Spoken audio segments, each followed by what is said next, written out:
Vienna. Vienna? Yes. Vienna, the capital of Austria and the seat of the United Nations Office Against Drugs and Crime. There I got introduced to the Filipino drug war, while attending a meeting by the Commission on Narcotic Drugs, the CND, which governs the international drug laws of the United Nations. I'll save these intensely boring meetings for a future video about Vienna, why these people maintain that cannabis is as dangerous as heroin, for example. Silent, please. But the Philippines I found in the lobby, where governments were showing off their efforts to eradicate drugs. This special exhibition consisted only of countries known for their low levels of corruption and high respect for human rights. Here's Saudi Arabia. Over there is Russia, Iran, Indonesia, and there's the Philippines. I had heard and read about the Filipino drug war, but hadn't talked to anyone from the Philippines yet.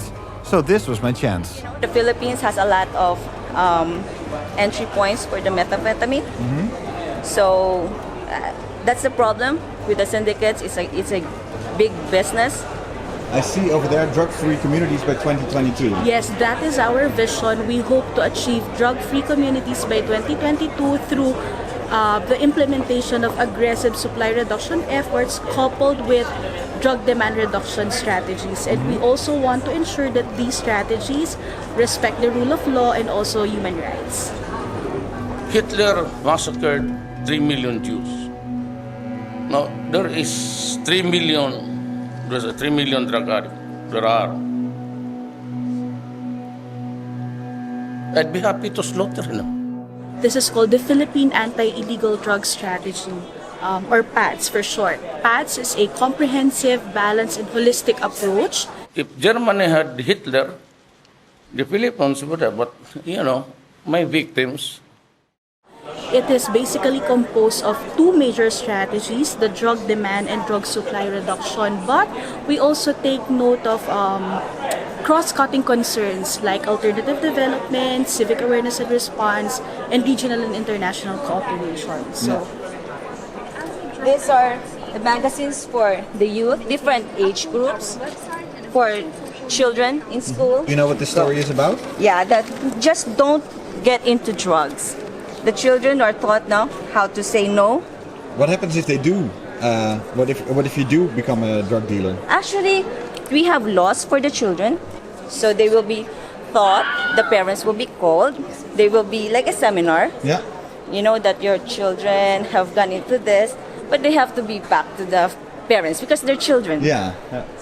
I thanked the ladies for their explanation and also for their very interesting infographics, but understood that they were not going to give me a good understanding of the reality of Duterte's drug war. For that, I'd have to go to the Philippines.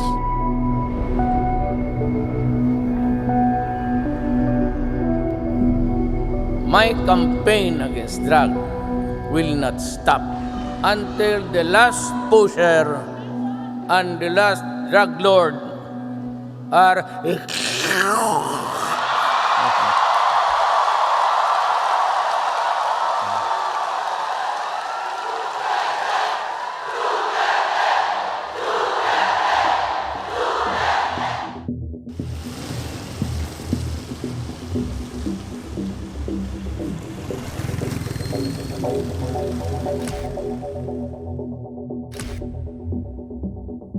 These are photos made by journalist Vincent Go.